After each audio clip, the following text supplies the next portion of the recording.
I'm gonna show you how to replace your engine filter here on your Toyota Tundra. This is a 2020 4x4. As you see on the pipeline, we've been through a lot of dust and stuff, but the truck is still holding up strong. But if you need to change your engine filter, there's one filter in here. You look to the left-hand side, and the only thing you need to do is come under here, raise that clip up, pull it back, and come over this side, raise the clip up, pull it back, and just raise this up. And it's that simple. And I'm recording this with one hand, and just take this filter out. And you can see right here, this is the filter. So that's how easy it is to take the filter out and change it. So you get you another filter. These some numbers on it right here. If you want the original filter, or you can just order some off Amazon and replace the ones you got, or go to your AutoZone. But to put the new filter in, it's only one way it can go in.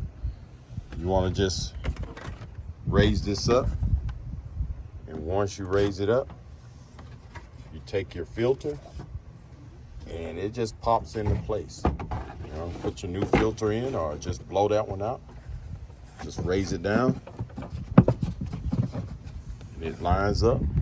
Just come, take this clip right here, raise it up, pop it into place, and go on the other side and do the same thing. That's how easy it is to change the filters in your Toyota Tundra. And while we got this open, if you need to put some windshield fluid, it's right here, left-hand side. And then you got your power steering right here. And I'm gonna go over on this side. You have your brake fluid right here. So this truck is really simple. It's a good truck. Like I said, I use it on the pipeline, and I haven't had no problems with any of my filters. As you can see, that filter is really dirty, and I probably should change it, but I'm gonna go ahead and run it a little longer because it's not affecting my AC or anything. And I got other videos on there on how to change the cabin filters, and the cabin filters is right there, right under your glove compartment. All right, thanks for watching, and have a great day.